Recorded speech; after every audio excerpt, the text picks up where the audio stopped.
اعوذ باللہ من الشیطان الرجیم بسم اللہ الرحمن الرحیم ان اللہ وملائکۃہ یصلون علی النبی یا ایھا الذین آمنوا صلوا علیہ وسلم تسلیما یا رب صلی وسلم دائما ابدا علی حبیبک خیر خلق کلہم۔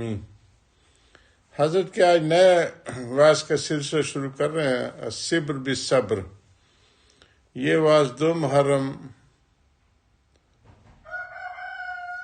1348 ہجری میں بروز سہ شنبہ تھانہ بھون میں برمکان منشی خلیل الرحمان صاحب کرسی پر بیٹھ کر بیان فرمائے، 2 گھنٹے میں ختم ہوا۔ مولانا ظفر احمد عثمانی صاحب تھانوی نے کل بند فرمایا۔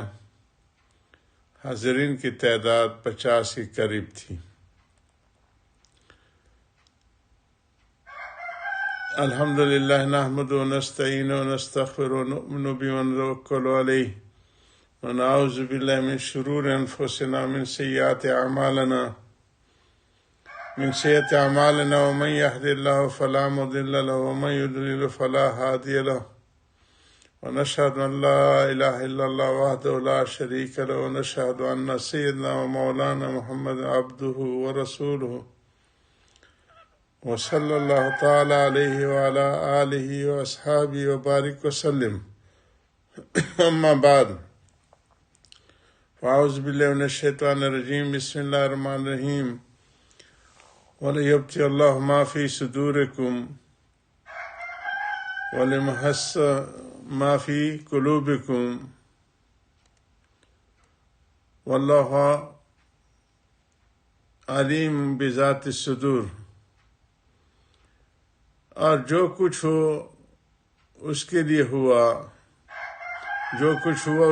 ہوا، کہ اللہ تعالیٰ تمہارے باطن کی بات کی آزمائش کرے تاکہ تمہارے دلوں کی بات کو صاف کر دے، اور اللہ تعالیٰ سب باطن کی باتوں کو خوب جانتے ہیں۔ یہ ایک لمبی آیت کا ٹکڑا ہے۔ اس میں حق تعالیٰ نے مصائب کی حکمت بیان فرمائی ہیں، کیونکہ حالات 2 قسم کے ہیں، نعمت اور مصیبت، اور ہر ایک میں حکمت ہے، مگر حکمتوں کی تو طبیعت کو تلاش نہیں ہوتی، بلکہ بلا علم حکمت بھی ان کی مثالیں ہو جاتی ہیں، کیونکہ نعمت سے مسرت ہوتی ہے، اور مسرت کی وجہ سے منعم کے ساتھ محبت ہو جاتی، نعمت دینے والے کے ساتھ، بخلاف مصیبت کے کہ اس میں ناگواری ہوتی ہے۔ وہاں علم حکمت کی ضرورت ہے۔ عارفین کو اسی واسطے مصیبت کا احساس تو ہوتا ہے، بلکہ بوجہ ادراک لطیف ہونے کے ان کے جو جاننے اور پرکھنے کی صفت ہوتی ہے وہ بہت لطیف ہو جاتا ہے، بہت باریک بینی سے ان کو ان کی گہرائی تک احساس ہوتا ہے، دوسروں سے زیادہ احساس ہوتا ہے۔ مگر ایک چیز ان میں ایسی ہے جس سے نہ ان کی خوشی حد سے بڑھتی ہے، نہ غم و رنج، اور دونوں کا حد سے بڑھنا مذموم ہے۔ چنانچہ ارشاد ہے ان الانسان خلق ہلوعا، انسان کم ہمت پیدا ہوا۔ اذا مسہ الشر جزوعا واذا مسہ الخیر منوعا، کہ جب ان کو خیر پہنچتی ہے تو وہ جز و فر کرتا ہے، اور جب ان کو مل جاتی ہے تو وہ اس میں حد سے بڑھ جاتا ہے، بخل کرتا ہے۔ یہ چیز ان آیتوں سے ثابت ہے جو کہ اللہ پاک نے فرمائی ہے کہ جب اس کو نعمتیں ملتی ہیں تو بخل میں آ جاتا ہے، جب کوئی تکلیف ہوتی ہے تو وہ جز و فس کرتا ہے، تو اس چیز کا ہم وہ کر رہے ہیں، حضرت کا آج بیان اسی پہ ہے۔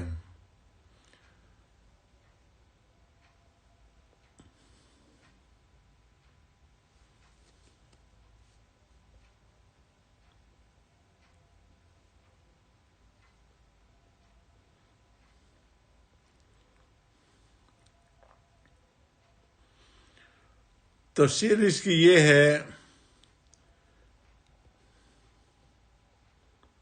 اللہم صلی علی محمد عبدک و رسولک صلی علی المؤمنین والمؤمنات والمسلمین والمسلمات۔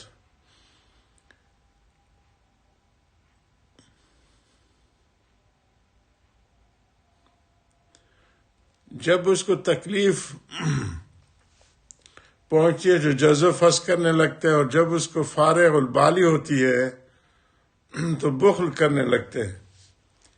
اس سے معلوم ہو کہ عموماً نہ حالت شر میں حد سے بڑھتے ہیں نہ حالت خیر میں، یعنی مومنین کاملین کیونکہ ناقص حد سے نکل جاتے ہیں۔ دوسری جگہ ارشاد ہے لا تفرح ان اللہ لا يحب الفرحین، یہاں بھی اس فرح سے منع کیا گیا ہے جو حد سے نکل جائے، ورنہ مطلق فرح تو مطلوب ہے۔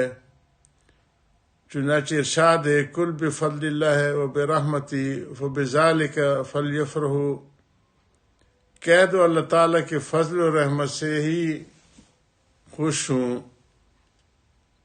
معلوم ہوا کہ فضل خداوندی سے خوش ہونا مطلوب ہے، مگر اہل دنیا کی نظر چونکہ نعمت ہی پر ہوتی ہے، منعم پر پوری طرح نظر نہیں ہوتی۔ گو اعتقاد نظر ہے مگر استظہار نہیں، اس لیے وہ خوشی میں حد سے نکل جاتے ہیں، اور عارف کی نظر منعم پر ہوتی ہے، نعمت دینے والے پر۔ پہلے اولن ہوتی ہے، اس لیے لرزاں ترساں رہتے ہیں کہ شاید سلب ہو جائے نعمت، اس لیے اس کی خوشی حد سے نہیں بڑھتی، اور رنج و غم بھی حد سے نہیں بڑھتا، کیونکہ میں اس میں بھی اس کی نظر اللہ تعالی، کیونکہ اس میں بھی اس کی نظر اللہ تعالیٰ پر ہے، اور ان حکمت پر بھی جو خدا نے مصائب میں رکھی ہیں، مگر اس کو مصیبت اور تکلیف کا احساس پورا ہوتا ہے، کیونکہ تعلق مع اللہ کی وجہ سے اس کا ادراک لطیف ہوتا ہے۔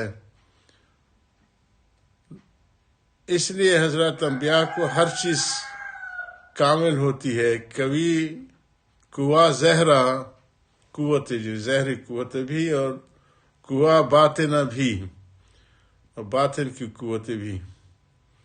گو کسی عارض کی وجہ سے ضعف ہو جائے، کسی مخالف حالات کی وجہ سے اس میں کمزوری آ جائے، جیسے یوسف علیہ السلام کے غم میں رونے سے حضرت یعقوب علیہ السلام کی نگاہ کمزور ہو گئی تھی، اور یہ بھی ممکن ہے کہ بڑھاپے میں ضعف نکاحت ہو جائے۔